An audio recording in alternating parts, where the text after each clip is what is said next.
मैंने कल संस्कार के विषय में बताया था कि संस्कार दो प्रकार के हैं। एक तो वह हैं जो हमारे पिछले करने के आधार पर हमारे चित्त में संचित हैं, और एक वे संस्कार हैं जिनको अब हम यहाँ आकर के करते हैं। जिन संस्कारों को हम यहाँ आकर के करते हैं, उन संस्कारों के करने से दो लाभ होते हैं।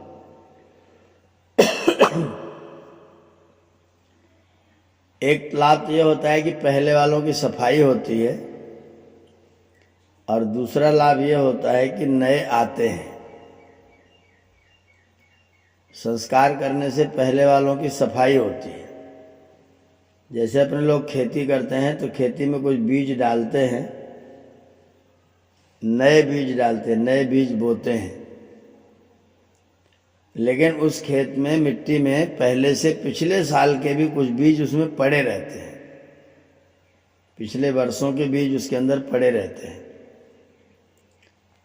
तो जब हम बीज डाल करके छोड़ देते हैं तो जो पुराने वाले हैं वो भी उगते हैं, और जो नए वाले हैं वो भी उगते हैं। जो मैंने नया बीज बोया, जैसे भी गेहूं बो रहे हैं, तो गेहूं बोएंगे तो गेहूं भी उगेगा, बहुतायत में गेहूं उगेगा, लेकिन गेहूं के साथ में पिछले साल की सरसों और पिछले साल का बथुआ भी उगेगा। हमने बीज डाल दिया, अब बीज डालने के बाद में पिछले वाला भी उगेगा, ये वाला भी उगेगा। तो जब मैं संस्कार करूंगा, जब मैं उस खेत की निराई गुड़ाई करूंगा, उसमें खाद का प्रयोग करूंगा, उर्वरक का प्रयोग करूंगा, पानी लगाऊंगा, तो जो पुराने वाले बीज होंगे उनको समाप्त किया जाएगा, उनको खत्म किया जाएगा, और जो नए होंगे उनको उसमें आरोपित किया जाएगा। तो संस्कारों के माध्यम से जो इस जन्म वाले करने वाले होते हैं वो अच्छे, मजबूत और दृढ़ होते हैं, और जो पिछले वाले होते हैं वो समाप्त होते हैं। इसके लिए दर्शन की भाषा में है दग्ध बीजवत। हम उन पुराने वाले बीजों को इन संस्कारों के माध्यम से दग्ध कर देते हैं, उनको भून देते हैं। और आपको मालूम है, जब कोई बीज भून जाता है तो फिर उगने के लायक नहीं रहता है। तो जब हम अपने पिछले वाले संस्कारों को दग्ध बीज कर देते हैं तो फिर उनका उगने का अवसर समाप्त हो जाता है। और वो कैसे होता है, तो कृष्ण कहते ज्ञान अग्निना, ज्ञान रूपी अग्नि से उन बीजों का हम दाह करते हैं, उन बीजों को हम भून देते हैं। हम बीजों के यहाँ भूनते हैं तो आग डाल देते हैं, उसमें थोड़ा सा बालू या नमक डाल देते हैं, नमक में गर्म करके उसको आग से भून देते हैं। ऐसे अपने पुराने जो बीज, मेरे संस्कारों के बीज पड़े हुए हैं, मैं उनको भी ज्ञान रूपी अग्नि में डाल करके और उसको स्वाध्याय करके, सत्संग करके, तपस्या करके उन बीजों को मैं भून देता हूँ। वो बीज जब भून जाते हैं तो फिर वो बीज उगने के लायक नहीं रहते हैं, और जो मेरी नई फसल होती है वो अच्छी होती है। इसके पेड़ मोटे मोटे होते हैं। गेहूं का होता है तो उसमें एक एक में 8-8, 9-9, 10-10, 12-12, 15-15 निकलते हैं। सरसों का बीज, इसके पत्ते 6-6 इंची, 7-7 इंची के लंबे लंबे होते हैं। घास जो होता है, वृक्ष जो होता है, पौधा जो होता है, थोड़ा सा मोटा सा होता है। तो जो हमारा नया होता है वो अच्छा होता है, जो पुराना होता है वो दग्ध बीज होता है। तो इस जन्म के जो हम संस्कार करते हैं, जो गर्भाधान है, जो पुंसवन है, जो सीमंतोन्नयन है, ये संस्कार भी ठीक खेती के तरीके से है।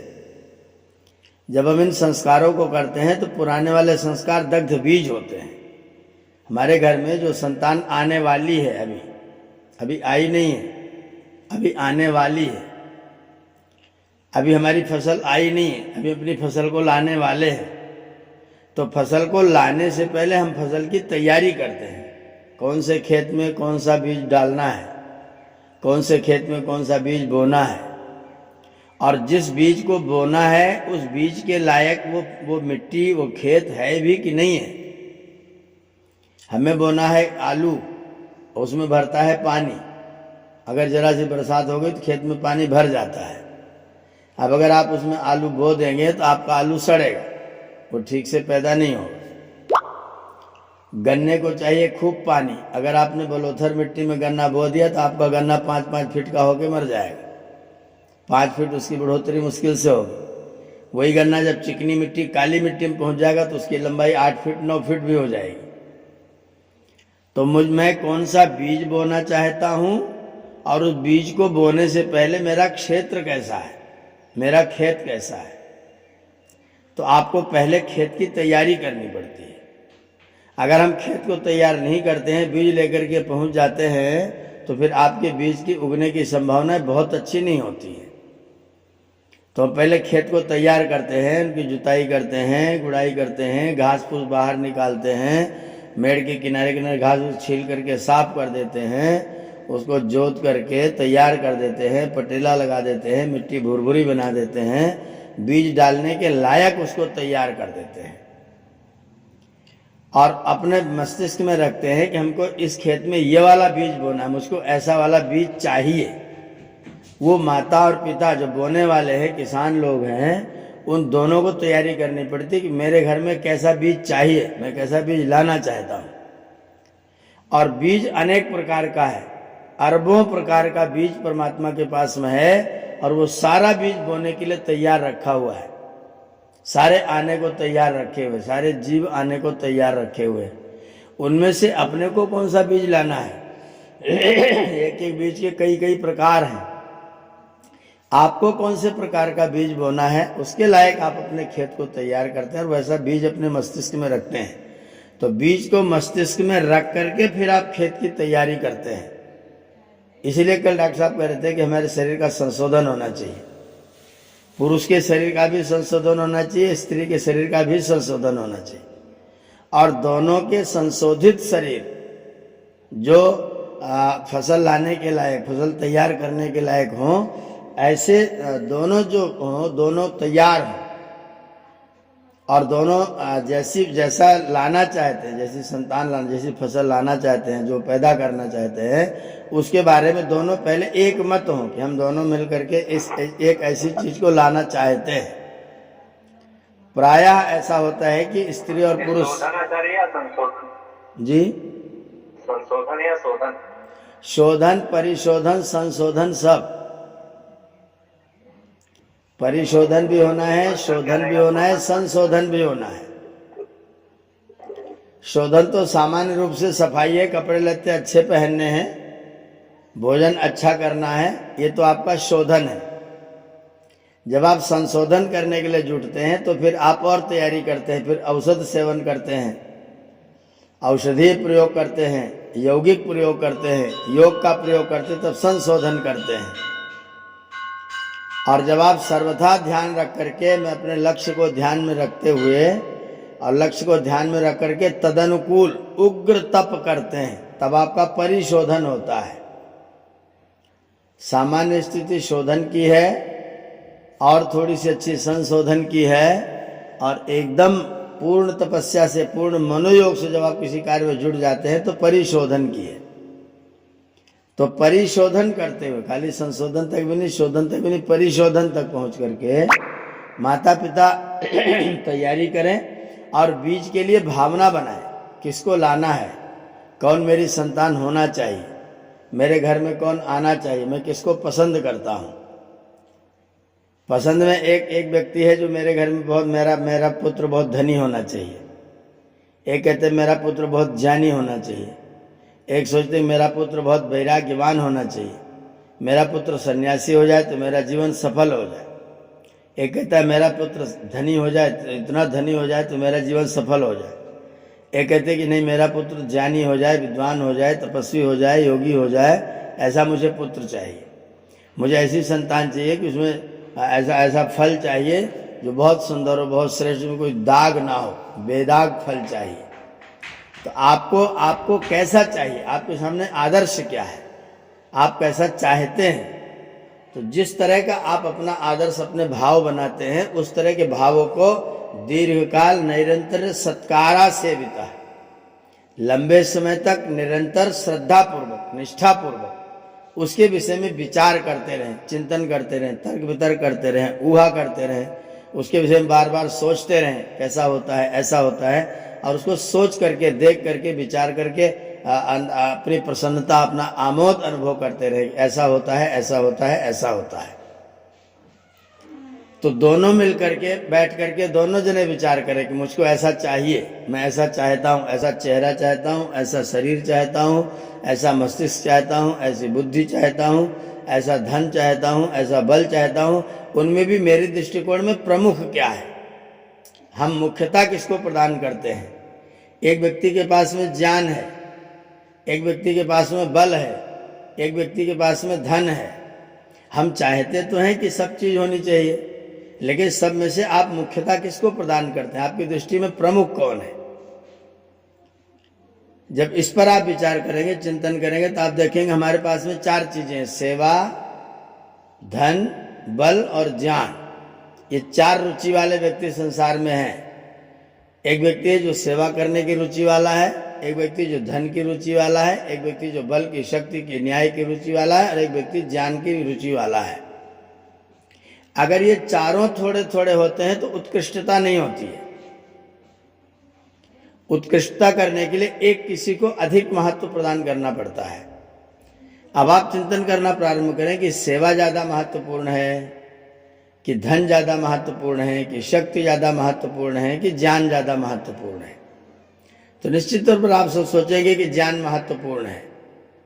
अभी अगर ऐसा प्रश्न किया जाए हम लोगों में से, तो प्राय लोगों को तो नहीं जी, ज्ञान महत्वपूर्ण है, ज्ञान अधिक महत्वपूर्ण है। अब जब आपकी दृष्टि में ज्ञान अधिक महत्वपूर्ण है, जरा थोड़ी सी कल्पना करिए, आपके घर में एक बहुत ज्ञानी व्यक्ति आया है, बहुत ज्ञानी व्यक्ति आपके घर में आया है जो बहुत प्रसिद्ध है, लेकिन ज्ञानी है वो। और एक व्यक्ति आपके घर में आया जो बहुत धनी है। आपके यहाँ टाटा आ रहे हैं, आपके यहाँ बिरला आ रहे हैं, आपके यहाँ अंबानी जी आ रहे हैं। तो अंबानी जी और वो स्वामी जी जो ज्ञानी हैं, वो दोनों एक साथ आ रहे हैं। अब आप किसके लिए ज्यादा तैयारी करेंगे, किसको अपने घर में लाने के लिए ज्यादा तैयारी करते हैं? ज्ञानी के लिए ज्यादा तैयारी करते हैं कि धनी के लिए ज्यादा तैयारी करते हैं? यहाँ आपकी परीक्षा होगी, यहाँ आपको विचार करना पड़ेगा, यहाँ आपको चिंतन करना पड़ेगा, आपके दृष्टिकोण में महत्वपूर्ण कौन है। एक व्यक्ति, आप जैसे हमारे यहाँ शादी विवाह होता है, कोई हमारा कार्यक्रम होता है, पारिवारिक कार्यक्रम होता है, हम बहुत सारे लोगों को निमंत्रित करते हैं। उसमें कुछ नेता लोग होते हैं, कुछ ज्ञानी लोग होते हैं, कुछ पंडित लोग होते हैं, हमारा कोई विद्वान पुरोहित भी होता है। तो जब वो सब लोग आपके घर में बारी बारी से आते हैं, तो आप किन के लिए ज्यादा अच्छे जलपान की व्यवस्था करते हैं? आप किनको ज्यादा तरजीह देते हैं? किनके साथ आप ज्यादा समय अपना व्यतीत करना चाहते हैं? मैं प्रायः देखता हूं कि जब कोई नेता नगरी के लोग आ जाते हैं, कोई पद में, कोई प्रतिष्ठा में कोई व्यक्ति आ जाता है, तो उसके लिए अति स्पेशल जलपान जो आपके घर में रहता है वो प्रस्तुत हो जाता है। उसकी सेवा में, उसके सत्कार में 4 लोग और आगे पीछे घूमना शुरू कर देते हैं। उसकी आवभगत ज्यादा प्रारंभ हो जाती है। और उसी समय में जो कोई व्यक्ति वैसा बैठा हुआ है जो आपको अत्यंत प्रिय है, आपका बड़ा साथी, आपका मित्र है, वो एक कोने में उस टाइम पर हो जाता है। उनके जाने के बाद फिर वो व्यक्ति फिर तरजीह प्राप्त करें, लेकिन उस समय पर सबको भूल करके उनको पीछे, और आप वहाँ बैठिए, वो आए हैं, ये सोफा आप छोड़ दीजिए, आप वहाँ बैठ जाइए, वो आए हैं। तो जो अभी तक सोफे पर बैठे थे, आपके प्रिय मित्र थे, उनको उठा करके उनको कुर्सी दे दी जाती है और सोफे पर उन माननीय को बिठाल दिया जाता है। तो आपके जो 25 साल पुराने प्रेमी थे, मित्र थे, दोस्त थे, उनको फिर तरजीह कम हो जाती, जो आए हुए हैं उनकी तरजीह बढ़ जाती है। कोई धनी व्यक्ति है, कोई बलवान व्यक्ति है, कोई न्यायशील व्यक्ति है, कोई विद्वान व्यक्ति है, उसमें आपके दृष्टिकोण से सम्मान किसके लिए आपके मस्तिष्क में ज्यादा है, श्रद्धा निष्ठा किसके प्रति आपकी ज्यादा है। अब आपको यहाँ चयन करना पड़ेगा, आपको अपनी परीक्षा करनी पड़ेगी। और वो परीक्षा केवल मस्तिष्क से नहीं होगी, वो परीक्षा आपके व्यवहार से होगी, आपके चिंतन से होगी, आपके विचार से होगी। तो जब आप वैसा ही सोचें, वैसा ही करें, वैसा ही कहें, ध्यान दीजिएगा, वैसा ही सोचें, वैसा ही कहें, वैसा ही करें। यन मनसा मनुते तद वाचा वदति, यद वाचा वदति तद कर्मणा करोति, यद कर्मणा करोति तदभिसंपद्यते। जो मन से मनन करता है उसी को कहता है, जो कहता है उसी को करता है, जब मन वचन कर्म तीनों एक हो जाते हैं तब तदभिसंपद्यते, तब जो आप चाहते हैं वो होता है। हम क्या करते हैं, मन से जिसको अच्छा सोचते हैं, वाणी से जिसको अच्छा कहते हैं, व्यवहार में कई बार उसको पीछे कर देते हैं, और जिसको वचन से अच्छा नहीं कहते, मन में जिसके प्रति अच्छा नहीं सोचते, उसको भी व्यवहार दे करके कुछ और कारणों से उसको ऊपर कर देते हैं। तो हमारा मन वचन कर्म दोनों इधर उधर हो जाता है। जिन नेताओं को, जिन राजनीतिज्ञों को हम लोग अच्छा नहीं समझते हैं, उनको ठीक नहीं समझते हैं, उन राजनीतिज्ञों के घरों में आने पर उनके लिए स्पेशल राजभोग रखा रहता है उसके जलपान के लिए। और जो अपने प्रिय मित्र परिचित लोग हैं, जिन्होंने आपके कन्या के विवाह में, आपके घर में, आपके परिवार में अनेक बार आपको सहायता प्रदान की है, उनके लिए साधारण और जलपान हमारे घर में होता है। हम उस समय उनके द्वारा जो किया गया हमारे साथ व्यवहार है, उस व्यवहार को पीछे करके और नेताजी के व्यवहार को आगे कर लेते हैं, और उनके लिए सब कुछ स्पेशल करना प्रारंभ कर देते हैं। स्पेशल जगह, स्पेशल स्थान, स्पेशल विस्तार, स्पेशल आसन, सब चीज स्पेशल हो जाती है, विशेष हो जाती है। वहां पर हमारा तन मन कर्म एक नहीं रह जाता है, मन वचन कर्म अलग अलग हो जाता है। तो अगर हम जिसको लाना चाहते हैं, जिसको पैदा करना चाहते हैं, जिसको हम क्रिएट करना चाहते हैं, जो हमारा सारे जीवन की जो हमारी कमाई मानी जाती है, वो कमाई कैसी होनी चाहिए, उसमें आपका मन वचन कर्म एक है कि नहीं है। केवल मन से सोचने से नहीं होगा, वचन भी वैसा ही रखना पड़ेगा। केवल वचन से भी नहीं होगा, कर्म भी वैसा रहना पड़ेगा। जब मन वचन कर्म तीनों ट्रायंगल तैयार होंगे, तब आपका कोई खाका ठीक ठीक तैयार होगा। अगर इन तीनों में से एक कहीं भी कमजोर रह गया, तो आपके निर्माण में उतनी ही कमजोरी रह जाएगी। जैसे हम फसल बोते हैं तो हमको बीज भी चाहिए, हमको खेत भी चाहिए, और हमको समय समय पर निराई गुड़ाई भी चाहिए, लेकिन साथ में सुंदर मौसम भी चाहिए।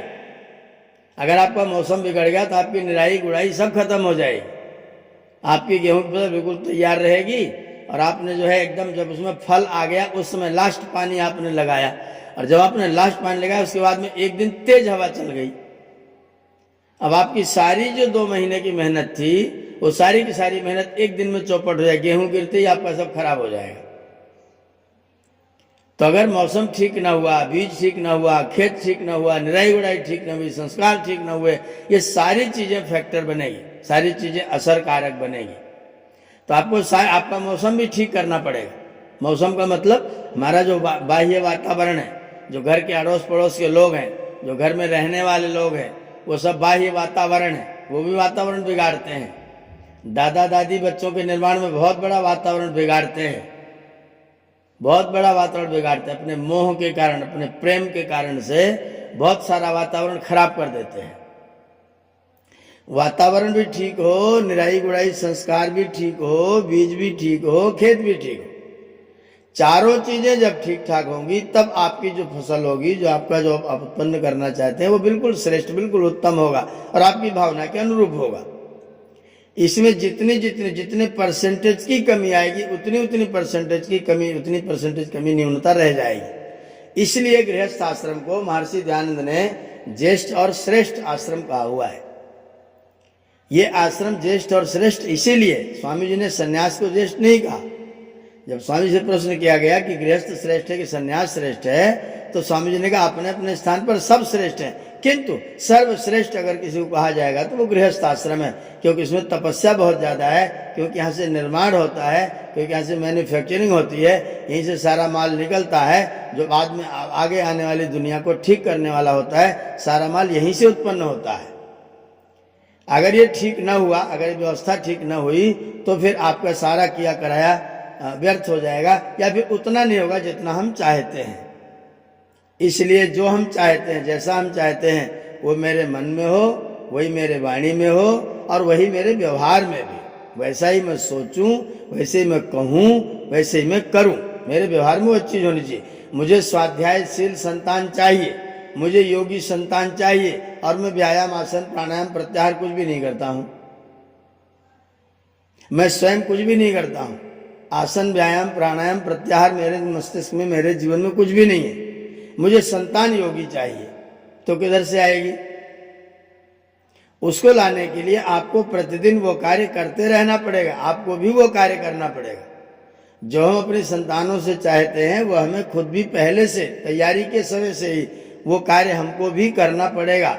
मन में सोचना पड़ेगा, वाणी से वही कहना पड़ेगा, विचार से आचरण से वही करना भी पड़ेगा।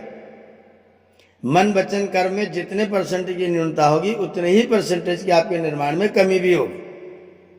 तो ये जो संस्कार की प्रक्रिया है उसमें सब चीजों को ध्यान में रखना है। किसको लाना है, कहाँ लाना है, कब लाना है, क्यों लाना है, कैसा लाना है, कैसा मुझे चाहिए, कैसी मुझे फसल चाहिए।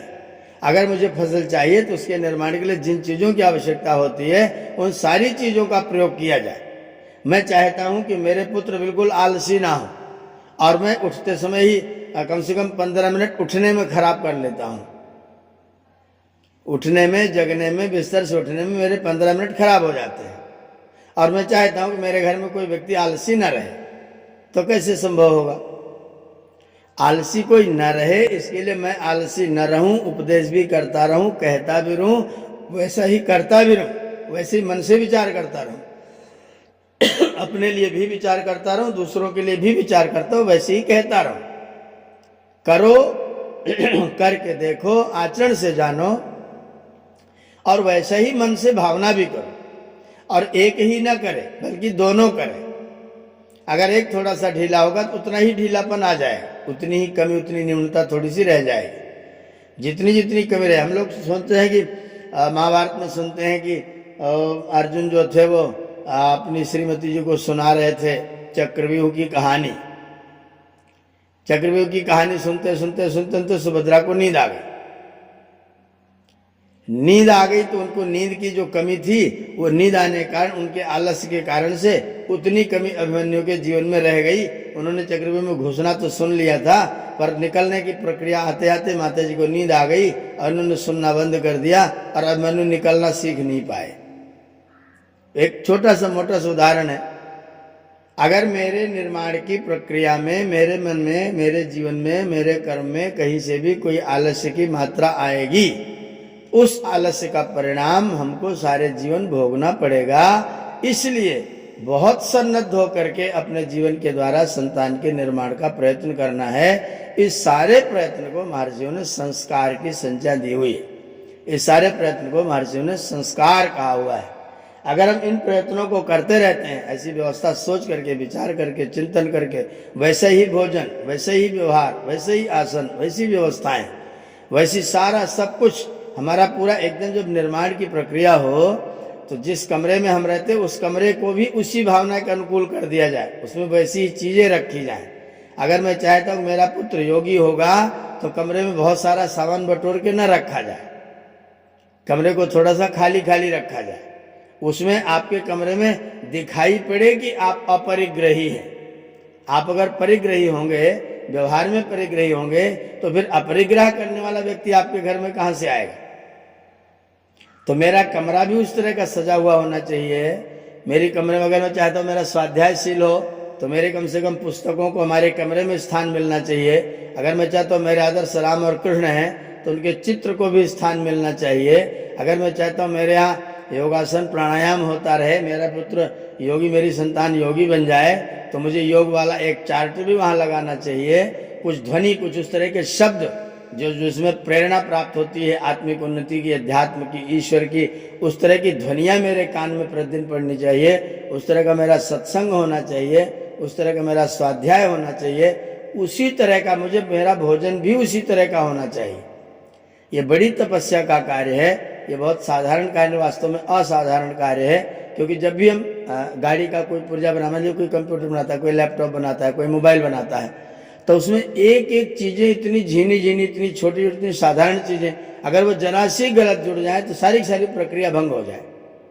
तो जब हमें बाहर की मशीनरी बनाने में इतनी सावधानी हम रखते हैं, तो जिनको उन मशीनरी का प्रयोग करना है उनके निर्माण में हमको कितनी सावधानी रखनी चाहिए। जरा सा भी कहीं से भी व्याधि, स्नान, संशय, आसन, ये जो अंग मेजियत इत्यादि जितने दोष बताए गए हैं, बाधाएं बताई गई हैं, वो एक भी बाधा मेरे जीवन में कहीं से भी आने ना पाए। क्रोध नाम की चीज, काम नाम की चीज, भावना नाम की चीज, ये सारी चीजें मस्तिष्क में पैदा ना होने पाए, आए तो इनको झाड़ू मार करके तुरंत भगाया जाए। हम जैसा चाहते हैं वैसा मेरा मन, वैसा मेरा तन, वैसा मेरा धन, वैसे विचार, वैसी वाणी, वैसा स्वाध्याय, वैसा सत्संग, वैसा रहन सहन, वैसी कमरा, वैसी दृष्टि, वैसे ही लोगों से मिलना जुलना, वैसे ही लोगों से मिलना जुलना। आप चरक पढ़िएगा, आयुर्वेद का ग्रंथ है, वहां पर लिखा हुआ है कि अगर गर्भावस्था में, जिस समय बच्चा गर्भ में पल रहा है, उस समय माता अगर ये कार्य करती है तो ऐसा प्रभाव होता है। माता अगर श्रृंगार ज्यादा करती है तो उसका पुत्र श्रृंगारिक होता है। माता अगर हंसती बोलती ज्यादा, इधर उधर दूसरे लोगों से टहलती बोलती चलती रही, तो बच्चा उस तरह का लपट व्यवहार वाला होता है। माता के चलने फिरने, आचरण के, प्रत्येक क्रिया के, हाव भाव के पूरे कुपूरे प्रभाव, अगर माता जी गर्भावस्था में जिसमें माँ हो, उसमें शरीर में कुछ विचित्र प्रकार के हार्मोन्स का परिवर्तन होता है। हार्मोन्स बदलते हैं क्योंकि अंदर क्रिएशन हो रहा है, अंदर निर्माण हो रहा है। तो अंदर निर्माण होते समय माँ के शरीर में हार्मोन्स परिवर्तित होते हैं, बदलते हैं। जब हार्मोन्स परिवर्तित होते हैं तो तरह तरह की नई नई इच्छाएं, कामनाएं पैदा होती हैं। कुछ चीजें खाने की इच्छा होती, कुछ चीजों में बदबू आने लग जाती है। कुछ चीजों को खाने की बिल्कुल इच्छा नहीं होती, कुछ चीजों खाने का बहुत मन करता है। जिसको खाने का बहुत मन कर रहा है वो है कैसी चीज, वो लाभकारी है कि हानिकारक है? अगर वो हितकारक है तो बिल्कुल उसे खाना चाहिए। अगर वो अहितकारक है तो उसके विचार को मस्तिष्क से भी निकाल देना चाहिए। अगर उसके विषय में आप लालची रहेंगे, अगर माता किसी वस्तु को प्राप्त करने के लिए, खाने वाली वस्तु को प्राप्त करने के लिए लालची रहेगी, तो उसका बेटा पैदा होने के बाद में 3 साल तक मुंह से हमेशा लार टपकाता रहेगा। वो कपड़े पर लार टपकती रहेगी। मैंने देखा बच्चों को चीकट पूरा गले के नीचे, वो सब उनका मुंह से लार ही हमेशा टपकता रहता है, सब कपड़ा चीकट के घूमते रहते हैं। वो माता ने खाने के विषय में लालच किया था और परिवार के लोगों ने उसको वो चीज खिलाई नहीं थी। माता के अंदर वो खाने की लालसा थी और परिवार के लोगों ने वैसी खाने की व्यवस्था नहीं की। वो लालसा लिए अपना क्रिएशन करती रही, निर्माण करती रही, और जो निर्माण होकर के आया वो ऐसा क्रिएशन हुआ, कोई भी लालची था, उसके अंदर भी लालसा थी, वो हमेशा लार ही गिराता रहता है। इतना अधिक माता के व्यवहारों का, इतना अधिक माता के आचरणों का प्रयोग होता है। आपके मस्तिष्क में आप क्या सोचते हैं, आपका विचार किस तरह का है, तो एकदम एक रस, एक सूत्री कार्यक्रम बना करके माता पिता को निर्माण के समय पर अत्यंत सावधानी रखते, बिना कोई व्यवधान किए, अत्यंत सावधानी रखते हुए हमारी संतान ऐसी होनी चाहिए, एक आदर्श संतान होनी चाहिए। उसका रूप इस तरह का होना चाहिए, उसका आकार इस तरह का होना चाहिए, उसके गुण इस तरह के होने चाहिए, उसका स्वाध्याय चिंतन मनन इस तरह का होना चाहिए। वो जितनी जितनी आप उसमें भावना कर पाते हैं, उतने तरीके की उस तरह की आपकी संतान का निर्माण हो पाता है। जैसा आप विचार करते हैं, जैसा आप सोचते हैं, माता का प्रभाव ज्यादा होता है, पिता का प्रभाव थोड़ा कम होता है। अपेक्षाकृत माता का प्रभाव ज्यादा होता है, क्योंकि आयुर्वेद में नियम है कि इस पुत्र के, संतान के निर्माण में जो उनके शरीर का निर्माण होता है, उसमें माता और पिता का जो अनुपात है वह अनुपात 1 और 15 का है। 15 और 1 का अनुपात है। कुल 16 कलाओं से निर्माण होता है, तो उसमें से 15 गुण जो हैं वो माँ के हैं, 1 गुण पिता का है। जो हड्डी है, जो अस्थि है, जो स्ट्रक्चर है, वो स्ट्रक्चर तो पिता के शरीर से आता है, लेकिन उसके ऊपर जो मांस है, मेद है, मज्जा है, रूप है, रंग है, आकार है, वो माता के विचार के आधार पर आता है। तो 15 माँ का प्रभाव रहता है, 1 पिता का प्रभाव रहता है। पिता का प्रभाव कम है, माता का प्रभाव ज्यादा है। इसलिए माता को अधिक सावधानी रखने की आवश्यकता है, माता को अधिक तैयारी रखने की आवश्यकता है। प्रायः जब हार्मोन शरीर में बदलते हैं तो चिड़चिड़े हो जाते हैं, गुस्सा आता है, क्रोध आता है, जिद्दी हो जाते हैं, किसी भी चीज को ठान लेते हैं तो जिद करने लग जाते हैं। वो बच्चे जब पैदा होकर आते हैं वो मोबाइल के लिए जिद करने लग जाते हैं, कुछ खाने के लिए जिद करने लग जाते हैं, किसी कपड़े के लिए जिद करने लग जाते हैं, वो जिद्दी हो जाते हैं। ये बच्चे का जिद्दी होना माँ के जिद्दी होने से प्रभावित हो रहा है। माँ किसी चीज उठा, मैं ऐसे ही करूंगी चाहे कुछ भी हो जाए, मैं तुम्हारी बात नहीं मानती, मैं बिल्कुल नहीं समझती, मुझे आपकी बात सुननी नहीं है, मुझे आपकी बात सुननी ही नहीं, आप सुनाते रहे तो भी नहीं सुननी है। मतलब हाँ या ना, गुण या दोष, बिना विचार की आपकी बात सुननी नहीं, आपकी बात माननी ही नहीं है। जब आप ये कर लेते हैं तो फिर आपकी जो संतान है वो भी आपकी बात माननी नहीं, आपकी बात सुननी नहीं है। आप चाहे कितना अच्छा बताओ, मैं आपकी बात नहीं मानूंगा, नहीं मानूंगी। तो इतना अधिक हमारे आचरणों का प्रभाव पड़ता है, इसलिए जो संस्कार की प्रक्रिया है उसको इतना महत्वपूर्ण स्थान दिया गया है। महर्षि दयानंद सरस्वती ने संस्कार विधि पूरा का पूरा हमको बना करके दिया है। इस संस्कार विधि में एक एक क्रिया, एक एक प्रक्रिया, एक एक वेद मंत्र आप हर क्षण अपने बच्चे से जुड़ेंगे। लाने से पहले संस्कार करेंगे, आएगा तो तीसरे महीने में फिर संस्कार करेंगे, चौथे में फिर संस्कार करेंगे, छठे में फिर संस्कार करेंगे, आठवें में फिर संस्कार करेंगे। लगातार उसको संस्कारों से संस्कृत करते हुए उसका जो पुराना बीज था उसको दग्ध बीज करते रहेंगे, और जो नया था उसमें खाद पानी लगा करके उसको उन्नत बनाते रहेंगे। ये सारी संस्कारों की प्रक्रिया है जो महर्षि जी ने बनाया हुआ है। मैंने संस्कारों के विषय में कुछ चर्चा आज आपके समक्ष रखी है, आपने ध्यानपूर्वक सुना है, सबका बहुत बहुत धन्यवाद है। और इसके विषय में अगर आपके मन में कोई जिज्ञासा हो, कोई शंका हो, तो वो जिज्ञासा शंका आप लोग अपनी पूछ सकते हैं, कर सकते हैं। ओम।